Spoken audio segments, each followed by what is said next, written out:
మంచిది. ఇప్పుడు మళ్ళీ చదవండి. మత్తయి 4:33.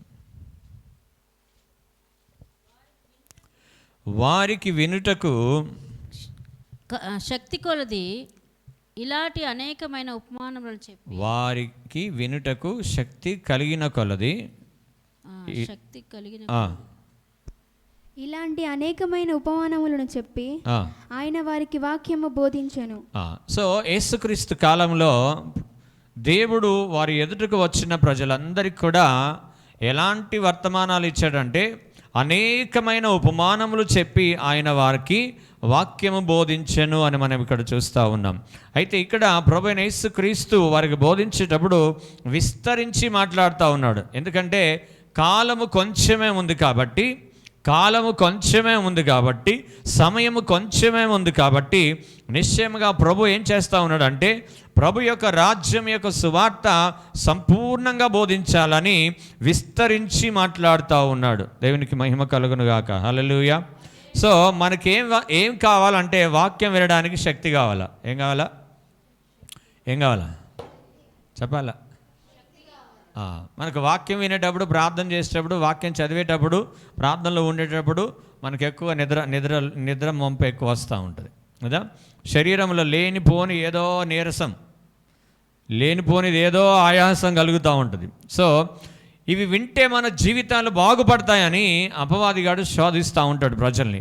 సో మనం వాని స్వాధీనంలో ఉండొద్దు, మనం ఆత్మ స్వాధీనంలోనికి వచ్చేసేయాలి. ఇక్కడికి రాగానే ఏం చేయాలంటే మీరు ప్రభువా నన్ను నీ ఆత్మ స్వాధీనంలో ఉంచని ప్రార్థన చేయాలి. ఎంతమంది ప్రార్థన చేస్తారో నాకు తెలియదు, కానీ ఇక్కడికి రాగానే, మందిరంలోనికి రాగానే ప్రభువా నా బలహీనతలన్నీ క్షమించి నీ ఆత్మ స్వాధీనంలో నన్ను ఉంచు, మంచిగా ఆరాధించడానికి, మంచిగా దేవుని వాక్యం వినడానికి నాకు సహాయం చేయి, నాతో మీరు మాట్లాడండి. మీరు ఇక్కడికి వచ్చిన తర్వాత ప్రార్థన చేస్తే అప్పుడు ఆ ప్రార్థనని, ఈ ఆరాధన అంతటా నీకు సహకారంగా ఉంటుంది. దేవునికి స్తోత్రం. హల్లెలూయా. సో దేవుడు విస్తరించి మాట్లాడేది మనం గమనిస్తూ ఉన్నాం. మత్తయి సువార్త 5:1 మనం చూసినప్పుడు ఆయన ఆ జన సమూహములను చూచి కొండ ఎక్కి కూర్చుండగా ఆయన శిష్యులు ఆయన యొద్దకు వచ్చిరి. అప్పుడు ఆయన నోరు తెరచి ఇలాగూ బోధింపసాగెను, ఆత్మ విషయమై దీనులైన వారు ధన్యులు. చాలు. ఇప్పుడు అక్కడ మనం చూస్తా ఉన్నాం యేసుక్రీస్తు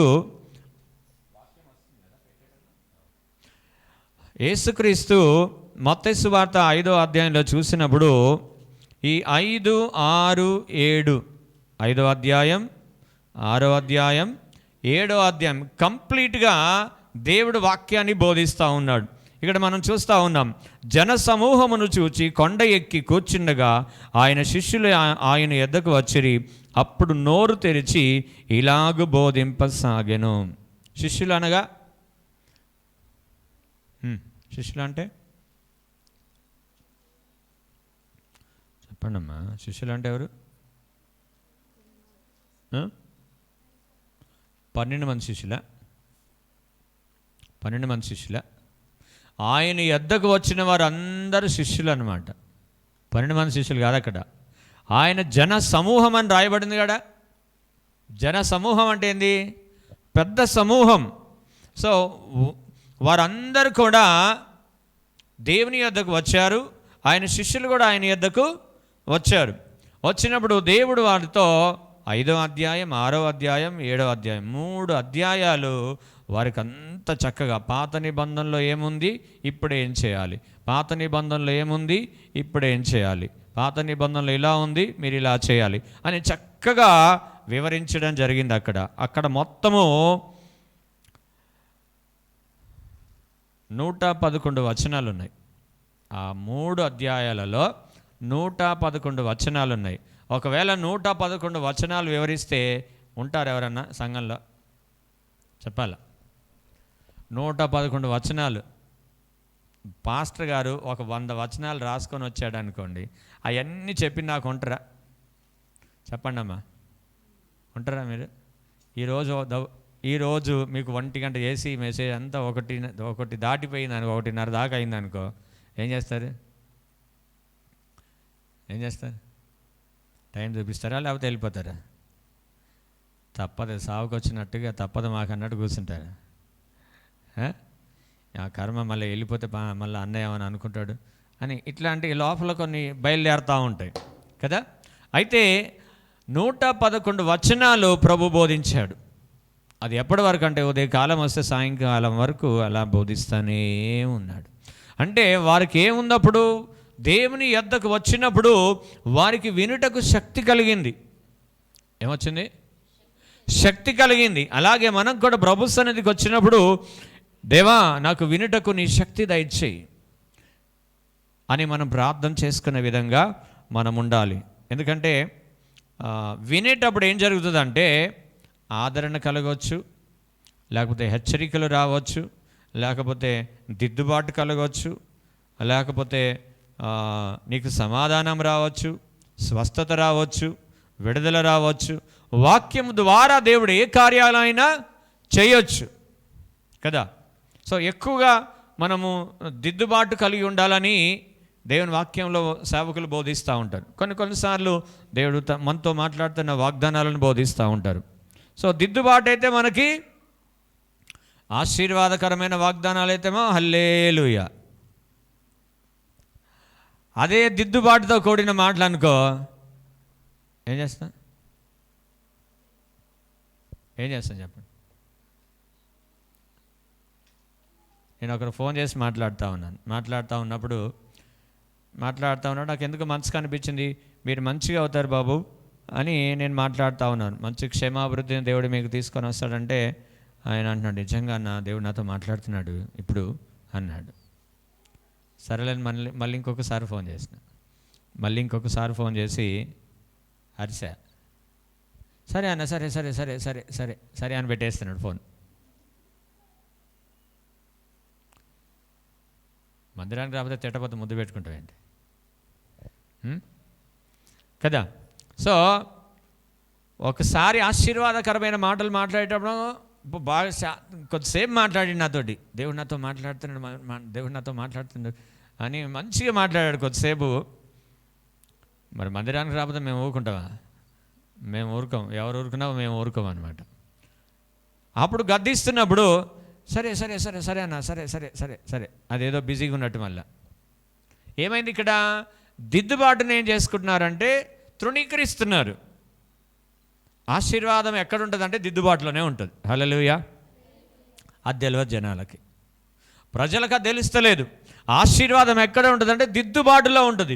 నువ్వు దిద్దబడితే నీకు సౌందర్యం, చక్కటి రూపం వస్తుంది. దిద్దుబాటులో ఆశీర్వాదం ఉంటుంది. దేవునికి స్తోత్రం. హల్లెలూయా. ఇప్పుడు మనం ఒక పొలం వేసాం, ఒక పొలంలో విత్తనాలు వేసాం, వర్షం వచ్చింది, చెట్లు పెరుగుతున్నాయి. చెట్లతో పాటు ఏం మొలుస్తాయి ఆ పొలంలో?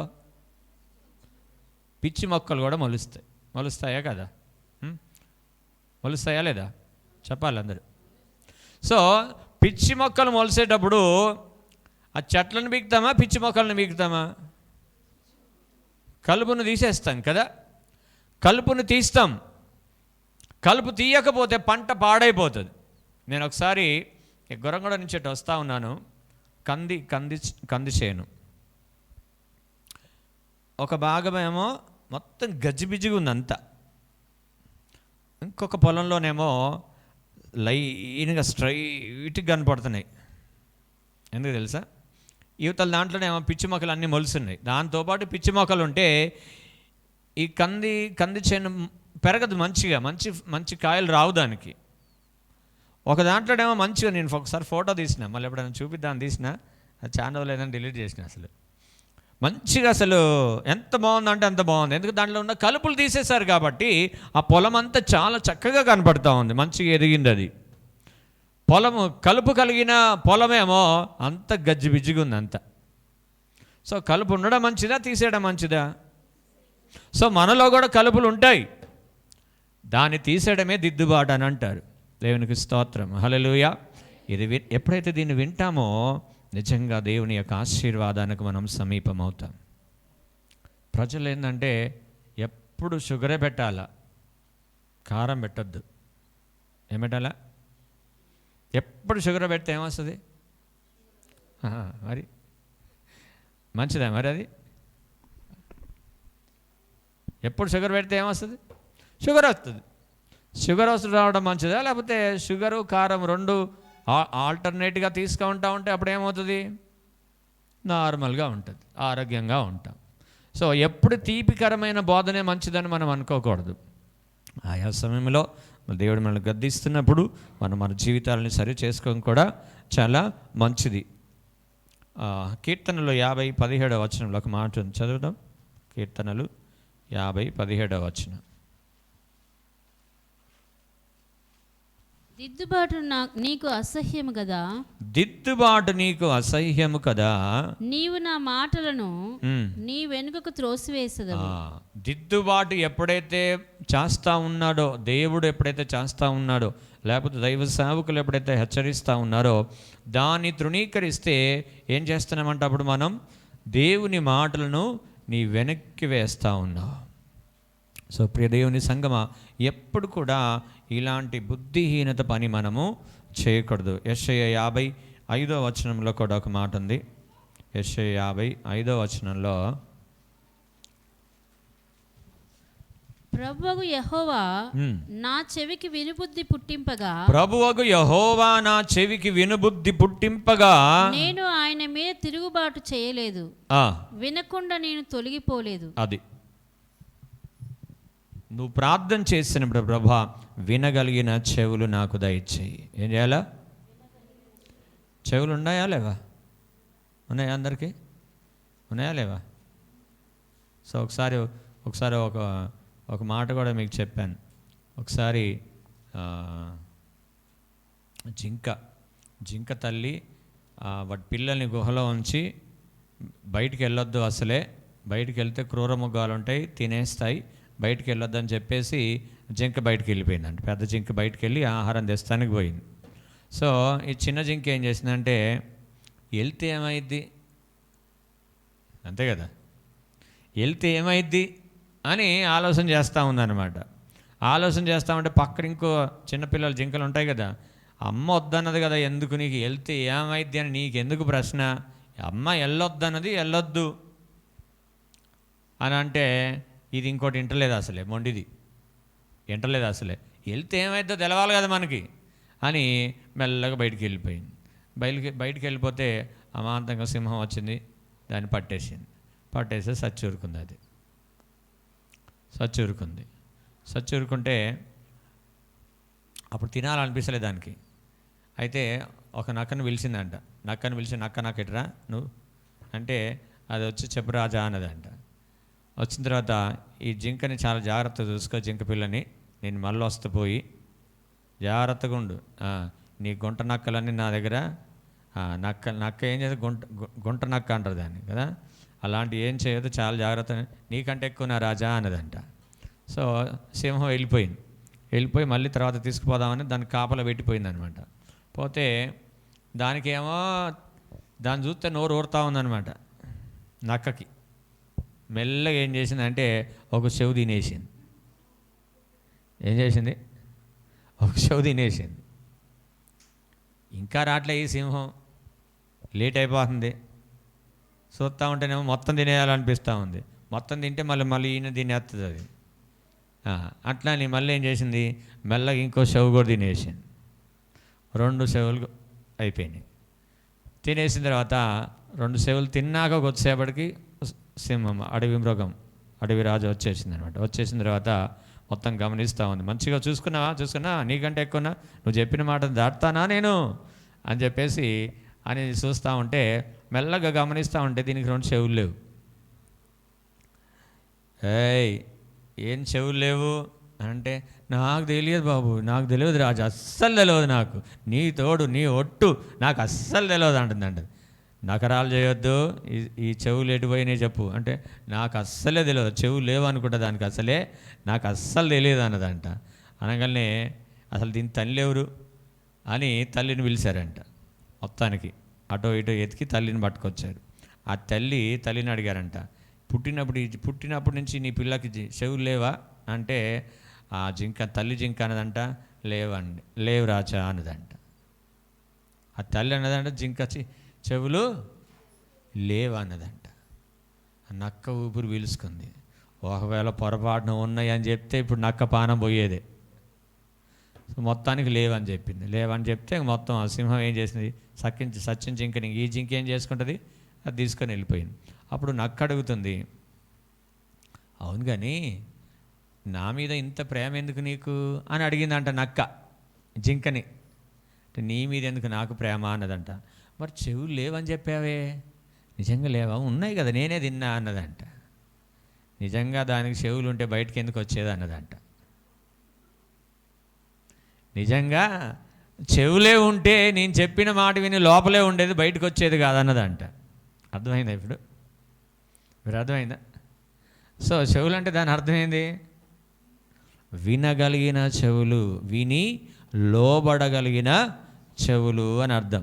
అందుకే ఇక్కడ దేవుని వాక్యంలో రాయబడి ఉంది, యెహోవా నా చెవికి వినుబుద్ధి పుట్టింపగా నేను ఆయన మీద తిరుగుబాటు చేయలేదు, వినకుండా నేను తొలగిపోలేదు. దేవునికి స్తోత్రం, హల్లెలూయా. ఎప్పుడైనా సరే మన దేవుని మాట, అది మన జీవితంతో ఏం మాట్లాడుతున్నదో ఈ దేవుని మాట అని మనం వినే వ్యక్తులుగానే ఉండాలి. కానీ అవసరమైంది తీసుకోవడం, అవసరం లేనిది పారేయడం అని కాదు. అట్లా వాక్యం ఏం ఉండదండి. బియ్యంలో రాలేరినట్టు కాదు పరిశుద్ధ గ్రంథం అని అంటే. కొంతమంది అట్లా ఏరుకుంటూ ఉంటారు. ఏరుకునేది కాదు, ఇంట్లో రాళ్ళేముండవు కదా. రెడీమేడ్ బియ్యం ఎట్లా ఉంటాయి, ఇంక రాళ్ళేముండవండి, డైరెక్ట్ వండుకోవచ్చు అంటారు. అలాంటిది అన్నమాట ఇది. ఇంట్లో మళ్ళీ ఈ కొన్ని మనకు అవసరం లేని ఏమి ఉండవు. సో అలా మనం ఎప్పుడు భావించవద్దు. వినగలిగిన చెవులు ఖచ్చితంగా మనము కలిగి ఉండాలి. దేవునికి స్తోత్రం, హల్లెలూయా, హల్లెలూయా. అపోస్తల కార్యాలు 16:14 అపోస్తల కార్యాలు 16:14 అప్పుడు లూదియాను దైవభక్తి గల ఒక స్త్రీ వినుచుండెను. ఆమె ఊదరంగు పొడిని అమ్ము తుయత్తర పట్టణస్థురాలు. ప్రభు ఆమె హృదయం తెరిచెను గనుక పౌలు చెప్పిన మాటల యందు లక్ష్యముంచెను. దేవునికి స్తోత్రం, హల్లెలూయా, హల్లెలూయా. పౌలు మాట్లాడుతూ ఉన్నప్పుడు అక్కడ దైవ భక్తి కలిగిన స్త్రీ వినుచుండెను. ఏం చేస్తుందంటే పౌలు మాటల యందు లక్ష్యం ఉంచిందంట. భక్తి గలవారు వింటారు. మొత్తానికి అర్థం ఏంటంటే భక్తి కలిగిన స్త్రీ కానీ పురుషుడు కానీ దేవుని వాక్యము వింటారు. ఎంతసేపు చెప్పినా అది దేవుని వాక్యమే అని గ్రహిస్తారు. కానీ ఇంకా ముగించడే, ఇంకా టైం అయిపోతుందే అని అనుకోరు వాళ్ళు. భోజనం చేయని రోజులు ఎన్ని లేవు మనకి. మధ్యాహ్నం కరెక్ట్గా భోజనం చేయని రోజులు ఎన్ని లేవు మనకి? ఉన్నాయా లేవా? బయటికి వెళ్ళిన రోజులు లేవా? కరెక్ట్ 1 గంటగా తింటామా మనం? ఒకసారి 2-3 అవుతుంది, 4 కూడా అవుతుంది. మంచి మాట గుర్తుంది. షాపింగ్కి వెళ్తే ఎన్ని గంటలకు వస్తారు చెప్పాలి అక్కలు? షాపింగ్కి వెళ్ళామనుకో, షాప్కి ఎన్ని గంటలు తెరుస్తారు అమ్మా? ఎలిజబెత్ ఏమో చెప్తుంది, చెప్పు. ఎన్ని గంటలు తెరుస్తారు షాపులు? 11. మళ్ళీ రిటర్న్ ఎప్పుడు వస్తారు? 8:30 లేట్ నైటా? చూసారా? అప్పుడు దాకా ఏదో ఒకటి దారిలో దొరికింది తిని ఊరుకోవడమే తప్ప అసలు చీరలు చూస్తామంటే ఇది బాగుందా అది బాగుందా టైమే గుర్తు. అసలు 1 గంట అయింది తెలియదు, 3 అయింది కూడా తెలియదు అసలు. అవునా కదా? ఒక్క చీర కొనడానికి హైదరాబాద్ సికింద్రాబాద్ మొత్తం రౌండ్ వేయాల్సిందే. కొంతమంది ఉంటారు, చాలా తక్కువ అండి, ఏదో ఒకటి పోనీలే అంటే చాలా తక్కువ మంది అట్లా పోనిస్తారు. కానీ చాలామంది మాత్రం మంచి తీసుకోవాలని, నచ్చాలని చాలా మంచిగా చూసుకుంటూ ఉంటారు. మంచిదే అది, నచ్చాలే. నచ్చపోతే డబ్బులు పుణ్యానికి రావుగా కదా. ఎవరికి డబ్బులు ఊరికే రావు. లలిత జ్యువెలర్స్ కదా, ఎవరికి డబ్బులు ఊరికే రావు. నచ్చాలేండి. ఎందుకంటే మనం కట్టిన తర్వాత ఒక్కరన్నా కనీసం నీ చీర ఎంత బాగుందని అనాల. అనపోతే మాత్రం మనకు తృప్తే ఉండదు అసలు. ఒకవేళ ఆ చీర 10,000 అయినా సరే, ఎవరు అనలేదనుకో, అక్క బాగుందా చీర, ఏం చిన్న అంతేనా? అంటే ఎవరు అనలేదు అనుకో, సడన్గా మనమన్నా ఇంకొకరిని మాట్లాడుకొని అది బాగుందా చీర, ఇక మనం ఆ టైం ఏం మర్చిపోదు కదా. సో దేవుని వాక్యం వినేటప్పుడు కూడా ఆ సమయాన్ని మనం మర్చిపోయే విధంగా ప్రభు బోధించాడు. సో దైవ సేవకులు చెప్తున్న మాట కూడా అది మేలుకరంగానే ఉంటుంది. ఈ దైవ భక్తి కలిగిన స్త్రీ ఏం చేస్తూ ఉందంట, దేవుని వాక్యం వింటూ ఉంది. వినేవాళ్ళు ఎవరంటే భక్తిపరులు, వినని వారు ఎవరంటే భక్తిహీనులు. భక్తిహీనుల కొరకు ఏం దాచబడిందంటే నాశనము దాచబడి ఉంది. భక్తిహీనుల కొరకు సామెతలో ఉంటుందన్నమాట,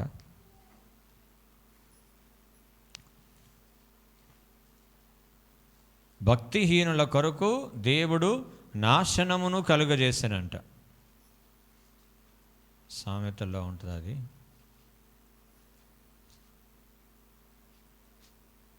నిన్ననే చదివినా మళ్ళీ మర్చిపోయినా.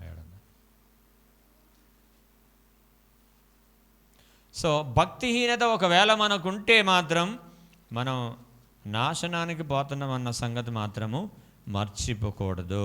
దేవునికి స్తోత్రం, హల్లెలూయా. సో వినిబుద్ధి మనకు ఎప్పుడైనా కలగాలి. ఈ దైవభక్తి కలిగిన స్త్రీ విన్నది కాబట్టి ప్రభు ఆమె హృదయాన్ని తెరిచాడు. హృదయం తెరవబడమే కాదు, కానీ ఆ ఊదా రంగు పొడి అమ్ము తూయత ఆ పట్టణస్తురాలు ఆ పొడి అమ్మే ఆ వ్యాపారాన్ని కూడా దేవుడు తెరిచాడు. వ్యాపారం యొక్క మార్గాలు కూడా దేవుడు తెరిచాడు. దేవునికి మహిమ కలుగును గాక, హల్లెలూయా. నీ హృదయం తెరవబడిందంటే నీ ఎదుట సమస్త విధమైన మార్గాలను దేవుడు తెరుస్తాడు. హల్లెలూయా, హల్లెలూయా.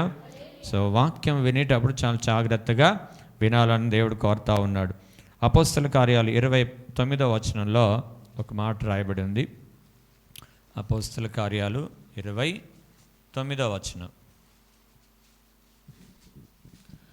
అప్పుడు ఐతుకు అను ఒక యవనస్తుడు కిటికీలో కూర్చొని గాఢ నిద్రపోయి పౌలు చాలాసేపు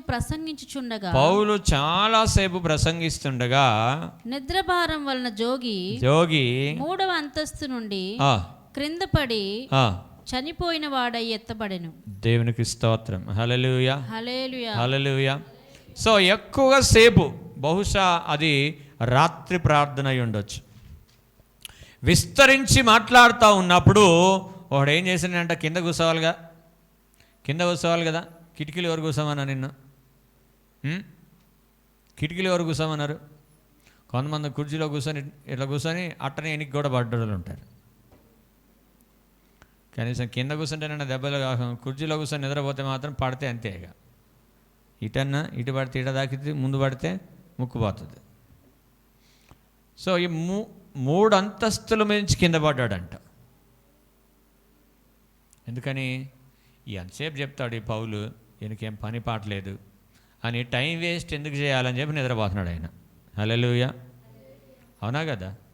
టైం వేస్ట్ ఎందుకు చేయాలి? అందరు ఇంటానే ఉన్నారు కదా. ఇప్పుడు నేను ఒక్కనే పోతే ఏమైంది? భక్తిపరుడే మళ్ళీ ఎత్తబడినని రాయబడింది. ఎత్తబడడం అంటే దాని అర్థం ఏంటంటే పరిశుద్ధుడు అని అర్థం. దిగిపోయినంటే పాతాళానికి పోయినట్టు, ఎత్తబడ్డాడంట. సో దేవుని వాక్యం ఎప్పుడైతే మనం వినడానికి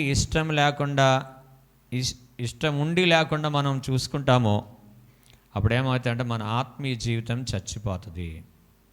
3వ అంతస్తు నుంచి కింద పడడం అంటే మంచి ఆత్మీయ స్థితి నుంచి కూడా పడిపోతారు. నువ్వు ఎంత ఎత్తు ఎదిగినా కానీ అక్కడుండి కూడా దేవుని వాక్యం, నేను ఎదిగానులే, ఇంకా నేను పైనే ఉన్నానులే. కొంతమంది మాతో చెప్తా ఉంటారు, నేను చిన్న సేవకులు చెప్తే మాకు అర్థం కాదు, మేమే వాళ్ళకి చెప్పగలం. మాకు ఎవరు కావాలంటే కార్పొరేట్ పాస్టర్స్ కావాలి. ఎవరికి? పెద్ద చదువుకున్న వాళ్ళు చెప్పే బోధ కావాలంట వాళ్ళకి. చిన్న వాళ్ళు చెప్తే అర్థం కాదంట. ఎందుకంటే చిన్న సంఘం అని అనుకుంటారు వాళ్ళు. కానీ అందులో ఒకవేళ దేవుని వాక్యం ఆ దాసుని ద్వారానే మాట్లాడుతూ నువ్వేం చేస్తావు? మేము డిగ్రీలు చదివినాం, మేము పీజీలు చేసినాం, దేంట్లో? బైబిల్లో అనంట.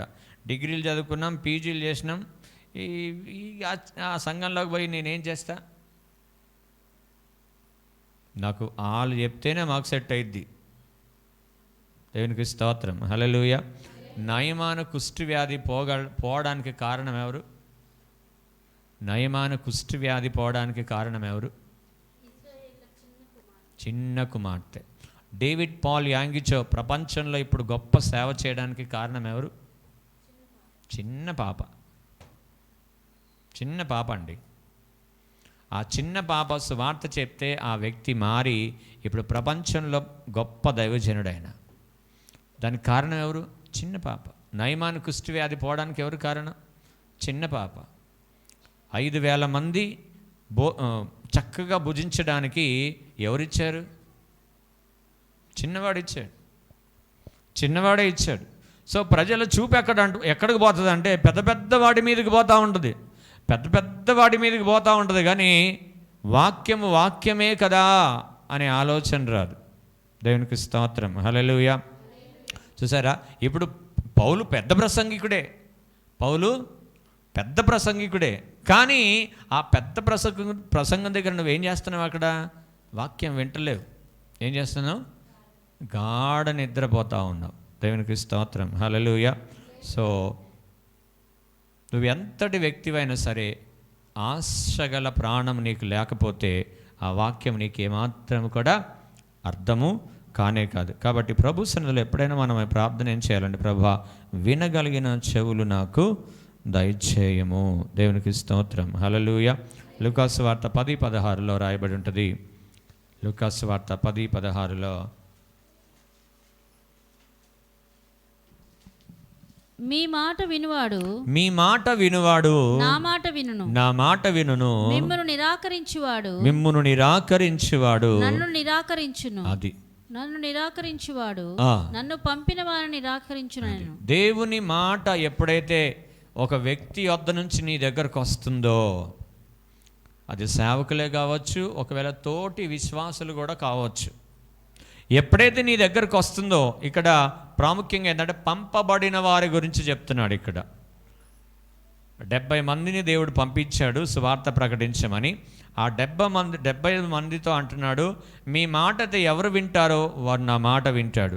నా మాట వింటే నన్ను పంపిన వాని మాట కూడా విన్నట్లే. ఒకవేళ మీ మాటను తృణీకరిస్తే నన్ను తృణీకరించినట్లే, నన్ను తృణీకరిస్తే నన్ను పంపిన వారిని కూడా తృణీకరించినట్లే. కాబట్టి దేవుని వాక్యాన్ని ఎవరైతే నీ యొద్దకు తీసుకొని వస్తారో, పంపబడిన వారండి. నేను అనేది అంటే పంపబడిన వారు అనగా దేవుని చేత పిలువబడిన వారు నీ దగ్గరకు వచ్చినప్పుడు ఆ మాటలు నువ్వు గ్రహించాలి. తమకు తాముగా వచ్చిన వాళ్ళు కాదు, పంపబడిన వారు, పిలువబడిన వారు నీ యొద్దకు వచ్చి దేవుని మాటలు చెప్తున్నప్పుడు నిశ్చయంగా నువ్వు దాన్ని అంగీకరించే వ్యక్తిగా నువ్వు ఉండాలని దేవుడు కోరుతా ఉన్నాడు. దేవునికి స్తోత్రం. హల్లెలూయా. సో వినడం వలన ఏం ప్రయోజనం? ఇప్పుడు వినాలని నేర్చుకున్నాం కదా, వినాలని నేర్చుకున్నాం. సో ఈ మాటలు చెప్తున్నప్పుడే కొంతమందికి వినబుద్ధి కావట్లే వాక్యం. ఈ మాటలు చెప్తున్నప్పుడే కొంతమందికి వినబుద్ధి కావట్లే. వినబుద్ధి అవుతుంది అందరికీ? వినబుద్ధి కాని వాళ్ళు ఒకసారి దేవునికి స్తోత్రం చెప్పండి. హల్లెలూయా. అమ్మో, అందరు మీ చెవులు పనిచేస్తున్నట్టుగా. మంచిదైతే మీరు అందరూ వింటున్నారు. సో వినడం వల్ల మనకేం ప్రయోజనం? అది కూడా మనకు అవసరం, అవునా కదా? వినాలని వినడం వల్ల మనకేం ప్రయోజనం? మంచిది. రోమీయులకు రాసిన పత్రిక 10:17 వచనంలో,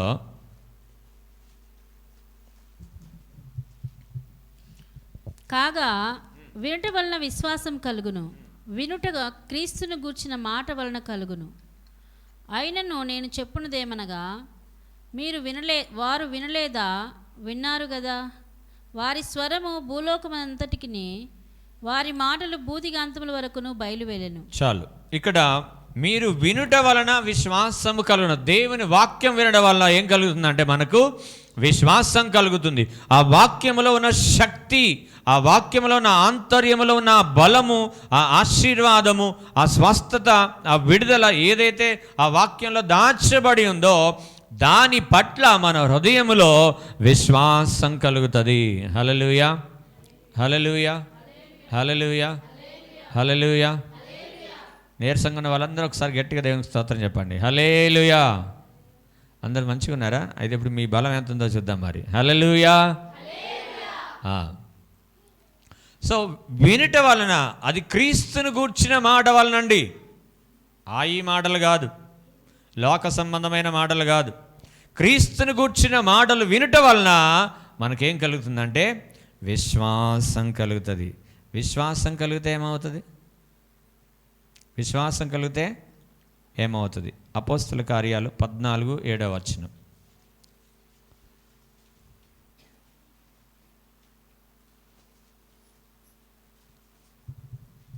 లూస్త్రాలో బలహీన పాదములు కలిగిన ఒకడుండెను. అతడు పుట్టినది మొదలుకొని కుంటివాడంట. ఎన్నడూ నడవలేక కూర్చుండి ఉండువాడు. అతడు పౌలు మాటలాడుట వినెను.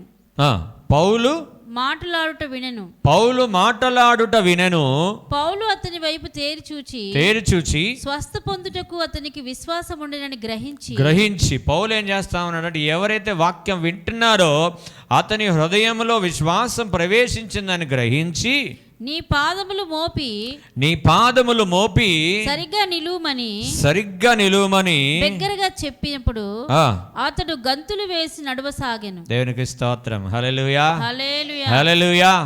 విశ్వాసం ద్వారా బలమైన కార్యాలు మన జీవితంలో చూడగలం. విశ్వాసం లేకుండా దేవునికి ఇష్టడై ఉండుట అసాధ్యం. విశ్వాసుల వీరుల జాబితా హెబ్రీ 11లో మనం చూస్తాం. సో విశ్వాసము లేకుండా నీతిమంతుడు విశ్వాసమూలమున జీవిస్తాడు. సో ఈ విశ్వాసం ఎక్కడి నుంచి వస్తుందంటే దేవుని వాక్యంలో నుంచి వస్తూ ఉంది. అందుకే దేవుని వాక్యం వినాల. నువ్వు ఎంత వింటే అంత మంచిదండి. నేను అంటాను, మీరు ఎంత వింటే అంత మంచిది. చదువు వచ్చిన వాళ్ళు ఎంత చదివితే అంత కూడా అంత మంచిది. ఎందుకంటే ఆ వాక్యాలలో ఉన్న ఆశీర్వాదం మనం పొందాలంటే, ఆ వాక్యంలో ఉన్న స్వస్థత మనం పొందాలంటే, ఆ వాక్యంలో ఉన్న విడుదల మనం పొందాలంటే, వాక్యంలో మనం చదువుతూ ఉన్నప్పుడు, వింటూ ఉన్నప్పుడు మనకేమవుతుందంటే విశ్వాసం ప్రొడ్యూస్ అవుతూ ఉంటుంది. దేవునికి స్తోత్రం. హల్లెలూయా, హల్లెలూయా, హల్లెలూయా. సో ఇక్కడ విశ్వాసం లేకుండా ఏ కార్యాన్ని కూడా ప్రభు చేయలేదు. అనేక సార్లు అమ్మా నీ విశ్వాసము గొప్పది అన్నాడు. నీ విశ్వాసం గొప్పది అన్నాడు. పేతురు అన్నాడు, రాత్రంతా మేము ప్రయాసపడ్డామయ్యా, మాకేం దొరకలేదు, ఆయనను నీ మాట చొప్పున మేము వేస్తున్నాం. ఆ మాటలో ఏముంది? విశ్వాసం ఉంది. ఆ మాటల్లో విశ్వాసం ఉంది కాబట్టి పేతురు అనేకమైన చేపలు పట్టుకోగలిగాడు. అంటే వ్యాపారాన్ని దేవుడు ఆశీర్వదించాడు. దేవుని మాటలో కూడా ఏముంది? ఆశీర్వాదం ఉంది. నీ వ్యాపారంలో, నీ ఉద్యోగంలో, నీ పనులలో ఆశీర్వాదం ఉంది. దేవునికి స్తోత్రం. హల్లెలూయా. కొంతమంది ఇక్కడికి వస్తే మాటలే కదా వినేది, బయటికి పోతే మూటలు వస్తాయి అనుకుంటారు. వీడికి వస్తే మాటలే వస్తాయి, బయటికి పోతే నేను చెప్పండి, మూటలు వస్తాయి అనుకుంటారు. మూటలు వస్తే మడత పెట్టి జేబులో పెట్టుకోవచ్చు, లేకపోతే బీరువాలో పెట్టుకోవచ్చు కదా. నీకు దేవుని మాటలే అవసరం లేనప్పుడు నీకు మూటలు రానే రావు. నీకు మూటలు కావాలంటే దేవుని మాటలు నీకు కావాలా.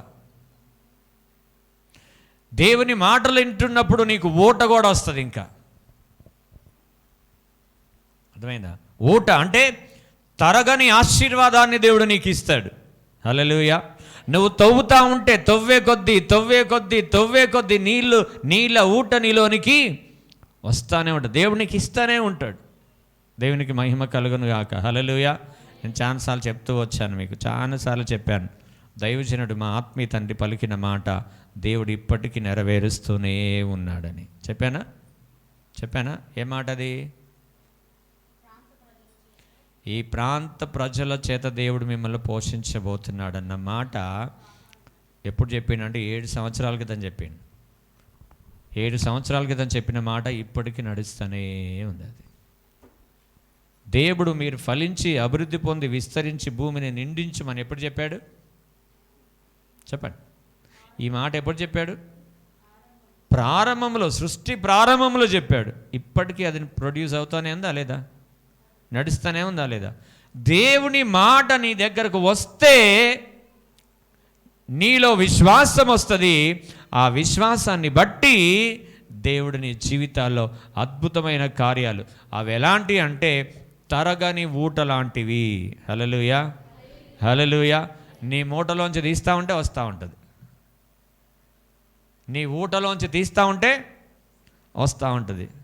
అలాంటి మూట ఏదైనా ఉంటే నాకు ఇయ్యండి అయ్యగారు అంటారా? దేవుని మాట నేను మీకు ఇస్తున్నాను. దేవుని మాట నేను వినగలిగిన చెవులు నువ్వు కలిగి ఉంటే ఆ మూటలు ఊటలన్నీ కూడా దేవుడు నీకు అనుగ్రహిస్తాడు కదా. ఏలియా ఒక మాట చెప్పాడు, అమ్మా ముందు అప్పమును నా కొరకు చేసుకొనిరా అన్నాడు. అప్పుడు ఆ విధవరాలు ఏమనాలా? మేమే అడుక్కునే స్థితిలో ఉంటే అడుక్కునేవాని వెంట ఇంకోటి పడ్డాడంటే ఎవడు అన్నదా? అనలే. తను ప్రవక్తను గ్రహించింది, తను ఒక ప్రవక్తను గ్రహించింది, దేవుని దాసుడని గ్రహించింది. వెంటనే వెళ్ళింది. ఆ ఇద్దరు ఆ 2 రొట్టెలో చేసుకునే పిండే ఉంది, దాన్ని 3 రొట్టెలు చేసింది. కొద్దిగా 3 రొట్టెలు చేసి మొదట తీసుకు ఎవరికి ఇచ్చింది? ఏలియాకి ఇచ్చింది. ఎప్పుడైతే ఏలియాకి ఇచ్చాడో, ఏలియా తిన్నాడో, ఇంకా చూడాల, కరువు తీరే అంతవరకు ఆ పిండి తరిగిపోలేదంట, నూనె అయిపోలేదంట. ఎంత గొప్ప ఆశీర్వాదం! ఒకసారి చెప్పాలి కూడా. దేవుని మాటలో ఉన్న ఆశీర్వాదము అంత గొప్పది. దేవునికి స్తోత్రం. హల్లెలూయా, హల్లెలూయా. కాబట్టి దేవుని మాటలు మన దగ్గరకు వస్తున్నప్పుడు మనం వినాలి. చక్కగా వింటే విశ్వాసం వస్తుంది. విశ్వాసంలో మనం బలపడితే ఊటలు వస్తాయి, మూటలు కూడా వస్తాయి. సో ఈ మాటలు విడిచిపెట్టి కొంతమంది మూటల కొరకు పరిగెడతా ఉంటారు లోకంలో. ఆ మూటల దగ్గరకు పోయేసరికి ఆ మూటలు ఏముంటాయి తెలుసా? రాళ్ళు రప్పలు తప్పే ఉండవు. ఏముంటాయి అందులో? నేను ఒక వీడియో చూసాను, మీకు చెప్తా. ఒక వ్యక్తి పాప చికెన్ కావాలని అడిగింది తండ్రిని. అయితే పోయాడు, మార్కెట్కి పోయాడు, కవర్లో తీసుకొచ్చాడు. కవర్లో తీసుకొచ్చి బయట పొయ్యి పెట్టాడు. పొయ్యి పెట్టేసి కట్టెలు పెట్టాడు. కట్టెలు పెట్టిన తర్వాత నీళ్లు పోసి ఏం చేశాడంటే పాపని ఏదో తీసుకుని రమ్మని లోపలికి చెప్పాడు. లోపల తీసుకురమ్మంటే పోయింది ఆ పాప పోతే ఈయన ఏం చేశాడంటే ఆ కవర్లో తెచ్చింది కొండలు వేసేసాడు. కొండలు వేసేసి నీళ్ళు పెట్టాడు, మూత పెట్టేశాడు. మళ్ళీ పాప చూడకుండా మూత పెట్టేశాడు. మండుతూ ఉంటే ఇంక మనం ప్రార్థన చేసుకుందాం మన ఇద్దరం అని చెప్పేసి వీళ్ళిద్దరు ఏం చేస్తూ ఉన్నారంటే పాట పాడుతూ ఉన్నారు. నువ్వు మంచి దేవుడవు, బహు మంచి దేవుడు అని పాట పాడుతూ ఉన్నాడు. చాలా మంచి దేవుడు అని పాట పాడుతూ ఉన్నాడు. ఈలోపు ఒక ఆయన కారులో వచ్చాడు. ఆ ప్రాంతానికి వచ్చి ఒకరిని అడిగారనమాట, పలానా వ్యక్తి ఎక్కడున్నాడంటే ఆ వ్యక్తి నేనే అన్నాడు. ఆయన అవునా, నువ్వేనా, ఓ వెరీ గుడ్ అని చెప్పేసి పోయి కారులో నుంచి మంచి చికెన్ బిర్యానీ డబ్బా తీసుకొని వచ్చాడు. చికెన్ బిర్యానీ డబ్బా తీసుకొని వచ్చి వాళ్ళ నాన్నకి ఇచ్చాడు. వాళ్ళ నాన్నకి ఇస్తే అది ఓపెన్ చేయగానే అందులో చికెన్ బిర్యానీ ఉంది. సో ఇక్కడ ఉడికేది ఏంటంటే ఆ ఉడికే డేక్షలు ఏమున్నాయి తెలుసా? రాళ్ళు ఉన్నాయి. ఉడికే డేక్షలు అంటే లేవు ఆయన దగ్గర. పాప చికెన్ అడిగింది, తినాలని ఆశ అనిపించింది, కానీ తండ్రి తీర్చలేని పరిస్థితిలో ఆ రాళ్ళు తెచ్చి ఉడకబెడతా ఉన్నాడు. దాన్ని రాళ్ళు కరుగుతాయా? అవి ఉడకబెడతా ఉన్నాడు. బహు మంచి దేవుడు నా దేవుడు చికెన్ ఇచ్చాడని చెప్పేసి ప్రార్థన చేస్తూ ఉన్నాడు. కళ్ళప్పుడు నీళ్ళు కారుతూ ఉన్నాయి. ఈలోపు రానే వచ్చాడు ఒక వ్యక్తి. ఒక మంచి చికెన్ మనం హోటల్లో తీసుకొని మంచి బాక్స్ తీసుకొచ్చాడు. దమ్ బిర్యానీ డబ్బా ఇచ్చేసి మళ్ళీ కొద్ది డబ్బులు కూడా అతనికి ఇవ్వడంతో అప్పుడు ఇంకా సంతోషించాడు. హల్లెలూయా, హల్లెలూయా. చూసారా? అంటే తరగని ఊటను దేవుడు మనకి అనుగ్రహిస్తాడు. తరగని ఊట మనకు కావాలంటే మనకేం కావాలా? దేవుని మాట కావాలి. దేవునికి మహిమ కలుగునుగాక. హల్లెలూయా, హల్లెలూయా. మార్కు సువార్త 2:5 ఒక ఆశ్చర్యమైన కార్యం చూడండి. అక్కడ నేను ఉపవాస ప్రార్థనలో కూడా చెప్పాను. మార్కు 2:5 యేసు వారి విశ్వాసం చూచి, కుమారుడా, నీ పాపములు క్షమింపబడి ఉన్నవని పక్షవాయువు గలవానితో చెప్పాను. శాస్త్రుల్లో కొందరు చాలు ఆ పక్షవాయువు గల వ్యక్తిని ఒక 4 మోసుకొని కపెర్నహూములో దేవుడు ఉన్నప్పుడు ఆ ఇంటిలో లోపలికి రావడానికి కూడా స్థలం లేనివందువలన బయట దించేశారు ఆయన్ని. బయట దించేస్తే దేవుని మాటలు ఆ పక్షవాయు గల వ్యక్తి వింటా ఉన్నాడు. వినట వలన అతను హృదయంలో ఏం ప్రవేశించిందంటే విశ్వాసం ప్రవేశించింది. విశ్వాసం అంటే తన పాపములన్నీ కూడా గుర్తొస్తూ ఉన్నాయి. దేవుని మాటల మీద నమ్మకం పెరిగింది. దేవునికి స్తోత్రం, హల్లెలూయా. ఆ పెరగడం వలన దేవుని యొద్దకు అతనికి వచ్చినప్పుడు అప్పుడు అంటున్నాడు, నీ విశ్వాసము నిన్ను స్వస్థపరుస్తుంది, కాబట్టి నీ పాపములు క్షమించబడి ఉన్నావు అన్నాడు. ముందు ఆయన ఏం చేశాడంటే ఆయన పాపాలను ఏం చేసుకున్నాడు? బయట ఒప్పుకున్నాడు, పశ్చాత్తాపడ్డాడు. సో వాక్యం వింటున్నప్పుడు మన హృదయానికి పశ్చాత్తాపం కలుగుతుంది. వాక్యం వింటున్నప్పుడు మన హృదయంలో ఉన్న అంతరంగాలు అన్నీ కూడా బయటపడుతూ ఉన్నప్పుడు మనం విని దాన్ని అంగీకరించినప్పుడు నిజంగా ఆ వ్యక్తి స్వస్థత పొందాడు. బహు ఆశ్చర్యమైన కార్యాలు మన జీవితంలో మనం చూడగలం. కాబట్టి వినుట వలన ఏం కలుగుతుంది? విశ్వాసము కలుగుతుంది. రెండవది యెషయా 55:3 యెషయా 55:3 చెవియొగ్గి నా యొద్దకు రండి, మీరు వినిన ఎడల మీరు బ్రతుకుదురు, నేను మీతో నిత్య నిబంధన చేసేదను, దావీదునకు చూపిన శాశ్వత కృపను మీకు చూపుదును. దేవుడు అంటున్నాడు, చెవియొగ్గి నా యొద్దకు రండి, మీరు వినిన ఎడల మీరు బ్రతుకుదురు. దేవునికి స్తోత్రం. దేవుని స్వరం, దేవుని మాట ఏ చెవికైతే వినబడుతుందో ఆ వ్యక్తి బ్రతుకుతాడు, చనిపోడు. ఇంకా ఆ వ్యక్తి ఏమవుతాడు? బ్రతుకుతాడు. చచ్చిన స్థితిలో ఉన్నా సరే నీవు దేవుని మాట వింటే వారు బ్రతుకుతారు. దేవునికి స్తోత్రం, హల్లెలూయా. దేవుడు ఏం చేస్తాడు? యాయేరు కుమార్తె దగ్గరికి పోయి, చిన్నదానా లెమ్ము అన్నాడు. అంటే ఆ చెవిలోకి పోయింది ఆ మాట. దేవుని మాట ఎక్కడికి పోయింది? చెవిలోకి పోయింది. చెవిలోకి పోయిన వెంటనే ఆమె లేచుకొస్తున్నది. లాజరు బయటికి రా అనగానే కుళ్ళిపోయిన శవము కూడా రూపుదిద్దుకొని బయటకు వచ్చిండు. పాడ మీద మోసుకొని పోతుంటే ఒక విధవరాలు కుమారుని నిమిత్తం ఏడుస్తూ ఉంటే ఆ పాడను ముట్టి ఆ కుమారుని బ్రతికించి ఆమెకి ఇచ్చాడంట. సో దేవుని మాట వింటే ఏమవుతుందంటే బ్రతుకుతాం మనం. ఒకవేళ ఆత్మీయ స్థితి కూడా ఏమైనా చచ్చిపోయిందేమో, దేవుని మాట వింటే తిరిగి బ్రతుకుతారు. హల్లెలూయా, హల్లెలూయా. ప్రార్థన చేయక ఎన్ని రోజులైందో, దేవుని వాక్యం చదవక వినక ఎన్ని సంవత్సరాలు అయిపోయిందేమో, ఎన్ని రోజులు అయిపోయిందేమో. మన పనులలో మనమే బిజీ అయిపోయి దేవుని మాటను పక్కకు పెట్టామేమో. ఒకసారి మనం జ్ఞాపకం చేసుకుని దేవుని మాట తిరిగి మనం పొందుకుంటే మనం ఏమవుతాము? బ్రతుకుతాము. దేవునికి మహిమ కలుగును గాక. హల్లెలూయా. మత్తయి సువార్త 4:4 చూడండి ఒకటి. మత్తయి సువార్త 4:4 అందుకు ఆయన, మనుషుడు రొట్టె వలన మాత్రము కాదు గాని దేవుని నోట నుండి వచ్చు ప్రతి మాట వలన జీవించును. దేవుని నోట నుండి వచ్చు ప్రతి మాట వలన బ్రతుకుతారంటండి. ఈ మాట ఆ మాట అని కాదు, ప్రతి మాట. దేవుడు చెప్పే ప్రతి మాట మనం వింటున్నప్పుడు నిశ్చయముగా మనం ఏమవుతాము? బ్రతుకుతాము. దేవుని వాక్యంలో రాయబడింది, నా మాట విని నన్ను పంపిన వాని యందు విశ్వాసం ఉంచువాడు నిత్య జీవము గలవాడు, అంత్యదినమున వాడు మరణములోనికి రాకుండా జీవములోనికి దాటిపోనుండ. చదవండి అన్నమాట. యోహాను సువార్త 5:24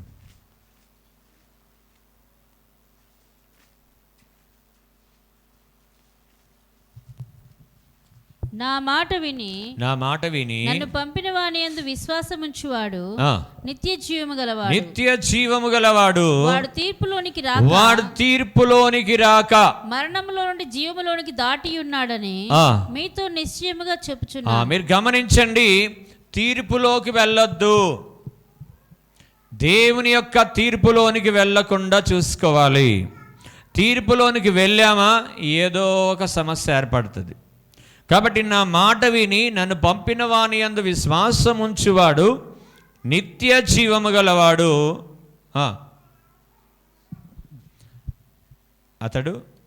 వాడు తీర్పులోనికి రాక మరణములో తీర్పులోని జీవములోనికి దాటి ఉన్నాడని మీతో నిశ్చయంగా చెప్తున్నాను. ఎంతమందికి తీర్పులోకి పోవాలని ఉంది? ఎవరికి లేదా? ఎవరికి లేదా? అమ్మా వద్దా, అసలే తీర్పు వద్దా? ఎంతమందికి నిత్య జీవంలోకి పోవాలని ఉంది? అందరూ. అసలు నిత్య జీవంలోకి పోవాలని లేదన్న వారు ఒకసారి చేయొద్దని. అందరికి పోవాలని ఉంది కదా. సో ఏం చేయాలంటే దానికంటే ముందు ఏం చేయాలంట? నా మాట విని, నా మాట విని. ఇప్పుడు మత్తయి సువార్తలు ఏం చదివాం మనం? దేవుని నోట నుండి వచ్చు ప్రతి మాట, అనగా దేవుని యొక్క ప్రతి మాట వినాలి, ప్రతిది వినాలి. ఒక్కొక్కసారి నీకు కష్టం అనిపిస్తుండొచ్చు ఆయన మాట, అయినా సరే నువ్వు వినాలి, లోబడాల్సిందే, ఖచ్చితంగా లోబడాల్సిందే. నీకు నచ్చని నచ్చకపోని. ఒక్కొక్కసారి మా మాటలు కూడా కొద్దిగా ఘాటుగా ఉంటాయి. ఒక్కొక్కసారి సేవకుల మాటలు ఏముంటాయి? కొద్దిగా మసాలా ఎక్కువ అవుతుంది. కొన్నిసార్లు మసాలా ఎక్కువ అవుతుంది. ఎక్కువ అయిపోయినప్పుడు కూడా ఏం చేయాలా? భరించుకోవాలి, అంతే. పౌలు అంటాడు, అందరికంటే ఎక్కువగా మీరు నన్ను భరించాలి మీరు అని అంటాడు. సేవకుల్ని సంఘము భరించాల. వారి మాటలు పాజిటివ్గా తీసుకోవాలి, నెగటివ్గా తీసుకోకూడదు. మనకు ఉపయోగపడే విధంగా తీసుకోవాలి. అరే ఇందులో దేవుని దాసులలో చెప్పారే, ఇందులో ఏం మంచి ఉంది, మన కొరకు మన మేలు గురించేగా చెప్పింది అని మంచిగా తీసుకుంటే నీకు మంచి అవుతుంది. అదంటే ఆ హృదయం తెరవబడాల. దైవభక్తి గల స్త్రీ యొక్క హృదయం ఏమైంది? తెరవబడింది. సో దేవుని వాక్యం ప్రకటిస్తున్నప్పుడు, వింటున్నప్పుడు నీ హృదయము తెరవబడుట ద్వారా నువ్వు మంచి దీవెనలు, మంచి ఆరోగ్యాన్ని నువ్వు పొందుకుంటావు. మేము చెప్పే మాటలు తృణీకరించిన వారు, నష్టపోయిన వాళ్ళు చాలామంది ఉన్నారండి. నష్టపోయిన వారు చాలామంది ఉన్నారు. ఈరోజు మొన్న ఒక ఇంటికి వెళ్ళాం. వాళ్ళ సమస్య గురించి, అంటే సమస్య ఏం కాదు, ఒక శుభకార్యమే. శుభకార్యాన్ని వాళ్ళ బంధువులను అందరిని పిలుచుకున్నారు. పిలుచుకుంటే నేను అన్నాను, నేను మీ క్షేమం గురించి చెప్తున్నాను, మీ పద్ధతులు మానుకోండి అని చెప్పిన. వాళ్ళకి చెప్పిన, వాళ్ళ తల్లిదండ్రులకు చెప్పిన, వాళ్ళు వచ్చిన బంధువులకు కూడా చెప్పిన, మీ పద్ధతులు మానుకోండి, ఆచారాలు మానుకోండి, నేను చెప్పింది చేయండి అని చెప్పిన. అంటే కొన్ని విషయాలు మాట్లాడినాంలే మంచిగా. మాట్లాడిన తర్వాత వాళ్ళు లోబడ్డారు. వాళ్ళు అన్యులు లోబడ్డారు. ఆ తల్లిదండ్రులు అంటే తల్లిదండ్రులు ఏమనుకుంటారు, మా వాళ్ళు ఏమనుకుంటారు, కొన్ని ఉంటాయి కదా, ఇంకా ఎంత విడిచిపెట్టొచ్చిన కొన్ని ఉంటాయి కదా, మా దాంట్లో ఇట్లా అంటండి, మా దాంట్లో ఇట్లాంటి, మా దాంట్లో ఇట్లాంటి అంటూ ఉంటారు కదా. సో నేను అన్నీ మానండి అని చెప్పిన. నేను మానండి, అలా చెయ్యొద్దు మీరు అని చెప్తే వాళ్ళు లోబడ్డారు. నాకు కాస్త సంతోషం అనిపించింది నాకు. సో మేము ప్రజల మేలు కొరకే చెప్తామే తప్ప కీడు గురించి చెప్పము. ఆ అథారిటీస్ రైట్స్ మాకు లేవు. మేము దేవుని సేవకులంగా వాక్యాన్ని బట్టి మేము మిమ్మల్ని దీవించడానికే ఉన్నాం కానీ శపించడానికి లేము. ఎవరైనా సొంత పిల్లల్ని నువ్వు నాశనం అయిపోను అంటారా ఎవరన్నా? మరి సంఘాన్ని మేము ఎలా అనగలం? మేమంటే కూడా దేవుడు ఊరుకోడు. సంఘం ఎవరిది? దేవుంది. దేవుడు ఊరుకోడు. మేమంటే దేవుడు ఊరుకోడు. నా పిల్లలు నువ్వు అంత మాట అంటావా అంటాడు. సో వీటి విషయం చాలా జాగ్రత్తగా ఉండాలి. ప్రతి మాటలో ఆశీర్వాదం ఉంటుంది. కలుపులు తీసేస్తూ ఉంటాం. ఏం చేస్తారు సేవకులు? పంటలో కలుపులు వస్తే ఏం చేస్తారు? తీసేస్తాం. తీసేయడం మా బాధ్యత. మేము తీస్తాం. మీకు నొప్పి కలగవచ్చు, ఒక్కొక్కసారి హృదయం గాయం అవ్వచ్చు, అయినా సరే అది మీ మేలు గురించి. దాని వెనుక మీరు కీడు వెనకే ఆశీర్వాదం, మేలు కొరకే అన్నీ జరిగించు యేసయ్యా, కీడు వెనకే ఆశీర్వాదం పంపుతావయ్యా, మేలు కొరకే అన్నీ జరిగించు యేసయ్యా. ఉందా పాట? పాడండి ఉంటే. ఆశీర్వాదం పంపుతావయ్యా. ఏందది? ఎవరికి రాదా? మేలు కొరకే అన్నీ జరిగించు యేసయ్యా, కీడు వెనకే ఆశీర్వాదాన్ని దేవుడు పంపిస్తాడు. ఆ శ్రమ వెనుకే నీకు దేవుడు దీవెనలు వస్తాయి. ఎందుకు దేవుని దీవెనలు రావట్లేదు అనేది మేము హెచ్చరిస్తాం. దానిని మనం అంగీకరించినప్పుడు నిశ్చయముగా మనం దీవించబడతాం, నిత్య జీవములో మనం బ్రతుకుతాం. ఇహమందును పరమందును, ఇహమందు దీవెనకరంగా ఉంటాం, పరమందు కూడా నిత్య జీవములో మనము ప్రవేశిస్తాం. దేవునికి మహిమ కలుగును గాక. హల్లెలూయా. వినుట వలన ఏం కలుగుతుంది? విశ్వాసం కలుగుతుంది. వినుట వలన మనం ఏం చేస్తాము? బ్రతుకుతాము. చచ్చిపోయిన మన బ్రతుకులు కూడా ఏం చేస్తుంటే చిగురిస్తాయి. ఒకవేళ ఆర్థిక ఇబ్బంది ఉండొచ్చు, లేకపోతే అనారోగ్యమైన ఇబ్బంది అయినా ఉండొచ్చు, ఆత్మీయ స్థితి అయినా ఉండొచ్చు, అట్టడుగు స్థితిలో నువ్వు కూరుకుపోయి ఉండొచ్చు. నా దేవునికి అసాధ్యమైనది ఏదీ లేదు. ఆయన ఎట్టి పరిస్థితుల్లో కూడా తన యొద్దకు వచ్చిన వారిని ఏమాత్రం కూడా విడిచిపెట్టే దేవుడు కాదాయన. ప్రభా, నేను ఎంటీ యేసయ్యా, నా వలన ఏం జరగదు, నా జీవితాన్ని నీ చేతిలో పెడుతున్నాను అని ఎప్పుడైతే మనము సంపూర్ణంగా సమర్పించుకుంటామో, నిశ్చయంగా నువ్వే లోతులోనికి పోయినా దేవుడిని నాకు లేపి నిలబెట్టి, క్రీస్తు అనే బండ మీద ఆయన నిన్ను నిలబెట్టే దేవుడు. దేవునికి స్తోత్రం. హల్లెలూయా.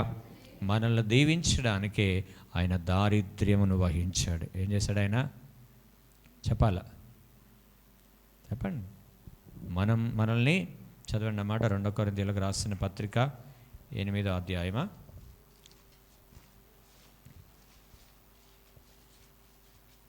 8-9 8వ అధ్యాయం 2 కొరింథీయులకు రాసిన పత్రిక 8వ అధ్యాయం 9వ వచనం. మీరు మన ప్రభు అయిన యేసుక్రీస్తు కృపను ఎరుగుదురు కదా, ఆయన ధనవంతుడై ఉండి మీరు తన దారిద్ర్యము వలన ధనవంతులు కావాలనని మీ నిమిత్తము దరిద్రుడాయను. దేవునికి స్తోత్రం. హల్లెలూయా. మనము ధనవంతులము కావాలని ఆయన దారిద్ర్యము వహించాడంట.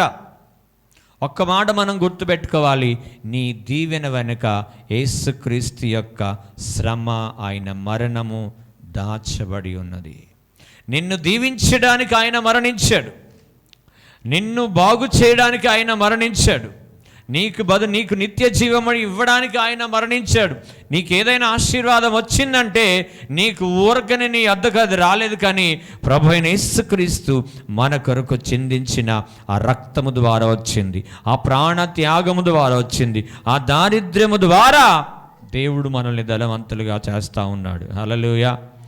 నేను దీవించబడ్డాను, ఇంకా నాకేం కొదవలే అనుకోకూడదు. నిన్ను దీవించడానికి యేసుక్రీస్తు యొక్క ప్రాణ త్యాగం నీ వెనుక దాచబడి ఉంది. నువ్వు ఏ స్థితిలో ఉన్నావు? గడిచిన సంవత్సరాలు ఏ స్థితిలో ఉన్నావు? ఈరోజు ఏ స్థితిలో ఉన్నావు? నువ్వు ఒక మెట్టు ఎదిగావు, దేవుడు నిన్ను పైకి లేపాడు. ఆ లేపడానికి దానికి కారణం ఏంటంటే దేవుని యొక్క మరణం, శిలువ త్యాగం, శిలువలో తన ప్రాణం పెట్టిన విధానం. అందుకే ఎప్పుడు కూడా ఆ శిలువ మరణం అనేది మన ఎదుట కనబడుతూనే ఉండాలి. హల్లెలూయా. ఎప్పుడైనా సరే నీ శ్రమలలో కూడా ఆయన శిలువని జ్ఞాపకం చేసుకో. నీ సంతోషం వెనుక కూడా ఆయన శిలువ మరణం పొందుట ద్వారానే ఈ దీవెనలు మేము పొందుకున్నామని నువ్వెప్పుడు మర్చిపోకూడదు. దేవునికి స్తోత్రం. హల్లెలూయా. హల్లెలూయా. 3వది కీర్తనలు 85:8 వచనం. కీర్తనలు 85:8 వచనం.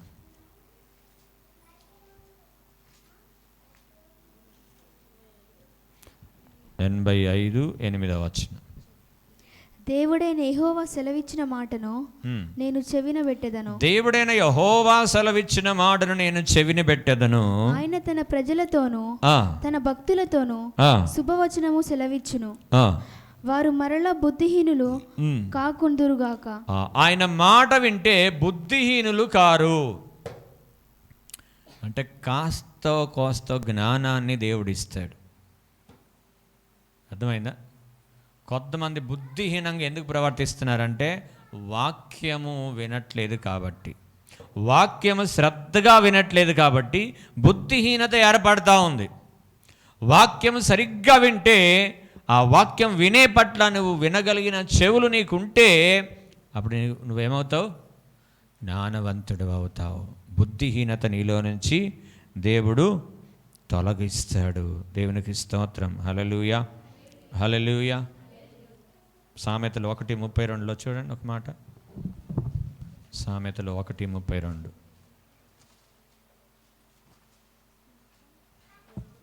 జ్ఞానము లేనివాడు దేవుని విసర్జించి నాశనమగును. బుద్ధిహీనులు క్షేమం కలిగినదని మైమరిచి నిర్మూలమగుదురు. బుద్ధిహీనులు దేవుని వాక్యాన్ని మైమరచి నిర్మూలమగుదురు. దేవుని వాక్యాన్ని తృణీకరిస్తారు బుద్ధిహీనులు. అందుకే దేవుని వాక్యం ఉంటే ఏమొస్తుంది? మనకి బుద్ధి వస్తుంది. బుద్ధి జ్ఞానములు సర్వసంపదలు ఆయన యందు గుప్తములై ఉన్నవి. బుద్ధి జ్ఞానము సర్వ సంపదలు ఆయన యందు గుప్తములై ఉన్నాయి. కాబట్టి ఆయన యందు గుప్తములై ఉన్న ఆ సర్వ సంపదలు మనం పొందాలంటే దేవుని మాటను మనం విసుకక వినాలి. దేవుడు ఏమన్నాడు? విసుకక ప్రార్థన చేయమన్నాడు. ఇప్పుడు దేవుడు చెప్తున్న మాట ఏంది? దేవుని మాట కూడా విసుకక వినాలి.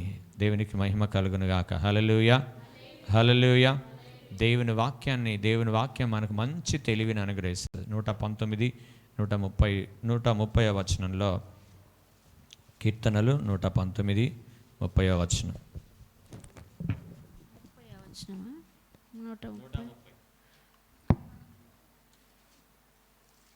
నీ వాక్యములు వెల్లడి అగుటి తోడనే వెలుగు కలుగును, అవి తెలివి లేని వారికి తెలివి కలిగించును. అది దేవుని వాక్యం ఒకసారి వెల్లడి అవుతున్నప్పుడు వారి మీద ఏం కలుగుతుంది అంటే వెలుగు ప్రకాశిస్తుంది.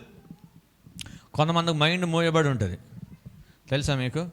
ఏం చేస్తారో అర్థం కాదు, ఏం ఆలోచన చేస్తారో అర్థం కాదు.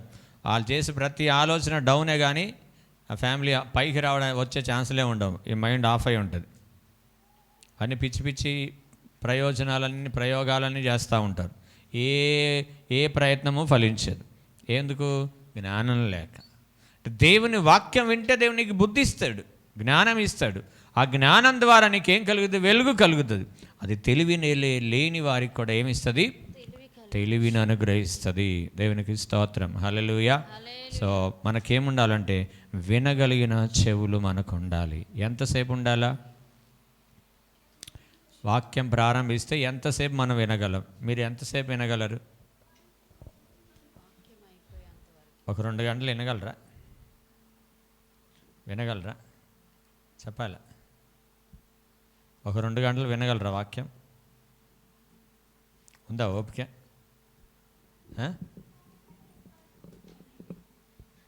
అంటే అవునంటున్నారా కాదంటున్నారా నాకు అర్థం కావట్లే. అంటే ఇట్టిట్ట అంటున్నారు కొంతమంది, వాళ్ళు ఇట్టిట్ట అంటున్నారు. అసలు ఉందా లేదా? స్త్రీలన్నా కొద్దిగా తల అట్టిట్ట అంటున్నారు, పురుషులు అయితే అసలే ఊపట్లే. అంటే స్త్రీలు ఏదంటే అదే అనుకుంటున్నారు వాళ్ళుగా. ఆమెరాంది మేమే అనిచిపోము, ఆమె వస్తేనే కదా మేము పోయేది అనుకుంటున్నారు వాళ్ళు. మా ఆవిడ వస్తేనే కదా మేము కూడా పోయేది, మళ్ళీ మాకు వంట చేసి పెట్టేది వాళ్ళే కదా అని అనుకుంటున్నారు వాళ్ళు. అంతే. ఉందా ఓపిక? ఉందా? ఇప్పుడు మనం సంవత్సరానికి ఒకసారి మీటింగ్స్ పెడతాం. మీటింగ్స్ పెట్టినప్పుడు కనీసం ఆ 3 రోజులు కూడా ఓపుకుంటుందండి కొంతమందికి. సంవత్సరానికి ఒక్కసారి పెడతాం. అదంతా ఎందుకు? క్రిస్మస్ పండుగ వస్తుంది, న్యూ ఇయరే వస్తుంది. 2 అయితే ఏం చేస్తారు? ఏంట్రా కడుపులో ఎలకలు ఏం చేస్తూ ఉంటాయి? ఎలకలు పరిగెత్తుతూ ఉంటాయి కడుపులో కదా. ఇంకెప్పుడు ముగిస్తాడా తిందామా, ఇంకెప్పుడు ముగిస్తాడా. ఫస్ట్ రోజు అయితే ఇక్కడే తింటారు అనుకో. అదే డిసెంబర్ 25th అనుకో, ఎప్పుడు వండుకొని కూడా రాలే. ఇంక ఇప్పుడు అయ్యగారు ఎప్పుడు వదిలి పెడతాడు? ఇంటికి పోయి చికెన్ ఎప్పుడు తేవాలా, మటన్ ఎప్పుడు తేవాలా. కొంతమంది ఫోన్లు వస్తాయి, అయ్యగారు ఇంటికానే ఉంటాడు, అమ్మగారు ఇంటికి వస్తారు. అయ్యగారు ఏమో చికెన్ మటన్ తెచ్చి ఇంటికాడ ఉంటాడు, అమ్మగారు ఏడు ఉంటారు. ఇంకా ఫోన్ల మీద రింగ్ అని ఇంటికి వస్తూ ఉంటాయి. ఇంకా అయిపోలే, వదిలిపెట్టాము మీ పాస్టర్ గారు పండుగ రోజు కూడా. కిస్మిస్ పండుగ రోజు కూడా వదిలిపెడతలేడా అంటా లేదా? సో ఆ రోజు జనం చాలామంది వస్తారు కాబట్టి పాస్టర్ గారికి ఇంకో కొన్ని మాటలు 4 మాటలు ఎక్కువ చెప్పాలనిపిస్తుంది. చాలామంది వస్తారు కదా, అప్పుడు ఇంకా 4 మాటలు, ఎందుకంటే మళ్ళీ రారు కదా. అప్పుడైనా చెవులు తెరవబడతాయామని ఇంకెక్కువ మాటలు చెప్తూ ఉంటారు. రోజు వచ్చే విశ్వాసులు ఏం చేస్తారు? అయ్యగారు ఇంకా ఈ కిస్మిస్ పండుగ కూడా మనం పండుగ చేసుకొని కదా. క్రిస్మస్ రోజు కూడా భోజనాలు ఈయన పెడితే సరిపోద్దేమో కదా. క్రిస్మస్కి ఫస్ట్కి మొత్తం ఈయన పెట్టేస్తే శుభ్రంగా తినేసి మెల్లకపోతారు కదా. ఇంటికా నుంచి ఫోన్ రావు. ఫోన్ వస్తే ఎప్పుడు ఏం చేస్తే వీడికి రా ఏడుంది కానీ ఊరికే మళ్ళీ డబుల్ పని అనొచ్చు కదా. మంచిగా గుప్తున్నారు తలలు. సో క్రిస్మస్కి భోజనాలు పెట్టవచ్చు మంచిగా.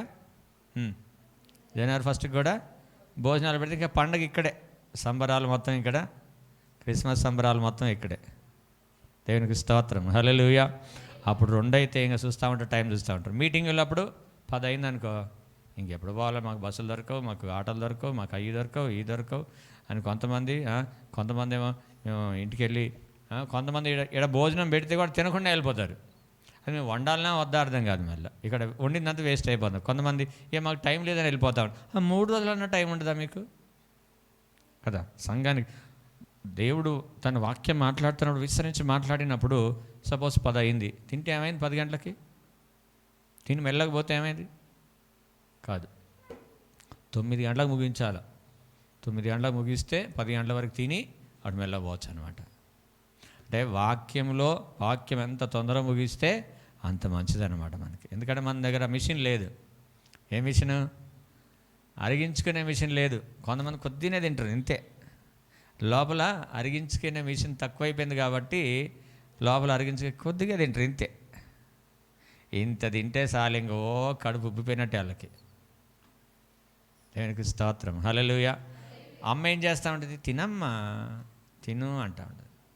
అమ్మ ఏం చేస్తాను? తిన్నానా అంటాను. టిఫిన్ బాక్స్లో ఇంత పెట్టారనుకో, ఇంత ఎందుకు పెట్టావు అంటారు వాళ్ళు. అమ్మ ఎందుకు పెడతారు టిఫిన్ బాక్స్ మంచిగా నిండా? తింటారని. వాళ్ళు ఏం చేస్తారు? సగం తిని సగం తీసుకొస్తారు. ఒకసారి 2 సార్లు తిట్టామనుకో, సగం తిని సగం పడేసే వస్తారు ఇంకా. ఎందుకంటే మళ్ళీ ఇంట్లోకి వచ్చాక తినకుండా ఉండాలని. తిన్నావా అంటే మొత్తం తినేస్తామంటారు. అవునా కదా. అంటే మిషన్ ప్రాబ్లం లోపల. సో భోజనం చేయడానికేమో మిషన్ ప్రాబ్లం, వాక్యాన్ని తినడానికేమో చెవులు ప్రాబ్లం కదా. దేవునికి స్తోత్రం, హల్లెలూయా, హల్లెలూయా. సో ఇదొక రిపేర్ సెంటర్, చెవుల రిపేర్ సెంటర్ పెట్టాలి మనం ఇక్కడ. పెడితే అప్పుడు అన్ని చెవులన్నీ రిపేర్ చేస్తే అప్పుడు మంచిగా అయిపోతుంది కదా. అప్పుడు వాక్యం సమృద్ధిగా విని దేవుని రాకడ కొరకు మనము సిద్ధపడవచ్చు. సో వినగలిగిన శక్తిని ప్రభుని అడగండి. అప్పుడే మనం చక్కగా కూర్చొని ఇక్కడ వినటానికి ఉపయోగపడుతుంది. మోకరించండి, ప్రార్థన చేసుకుందాం. ప్రభువా, వినగలిగిన మోకరించండి, మోకరించండి. నమ్మదగిన దేవుడెవరయ్యా? యేసయ్యా, వినగలిగిన చెవులు మాకు దయచేయనైనా, గ్రహించగలిగిన హృదయాన్ని మాకు దయచేయి. నమ్మదగిన దేవుడెవరయ్యా? నీవుంటే నాతో ఏ భయము లేదయ్యా. మేలు కొరకే అన్ని జరిగించు యేసయ్యా. కీడు వెనకే ఆశీర్వాదం పంపుతావయ్యా. మేలు కొరకే అన్ని జరిగించు యేసయ్యా. కీడు వెనకే ఆశీర్వాదం పంపుతావయ్యా.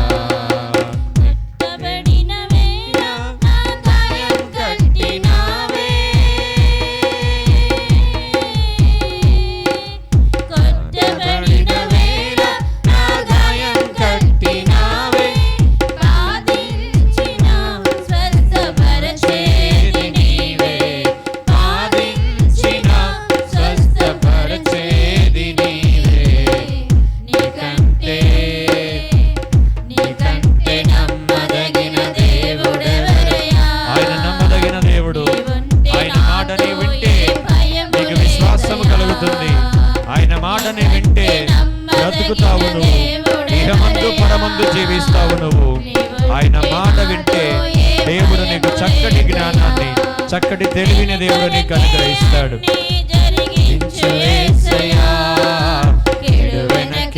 ఆశీర్వాదం పంపుతావయ్యా. మేలు కొరకే అన్ని జరిగించు యేసయ్యా. కీడు వెనకే ఆశీర్వాదం పంపుతావయ్యా. ప్రార్థన చేద్దాం. ప్రభువా, వినే కృప దయచేయండి. వినగలిగిన చెవులు మాకు దయచేయండి అయ్యా. వెనకనే మేము ఆశీర్వాదాలను పోగొట్టుకుంటున్నాం ప్రభువా. ఇదిగోనైనా నీ వాక్యము ఎంత వింటే అంత మంచిదని నువ్వు తెలియజేసిన దేవుడు. నీవు కూడా ఈ లోకంలో ఉన్నప్పుడు నాయన అనేకమైన ఉపమానముల ద్వారా నువ్వు బోధించావు ప్రభా.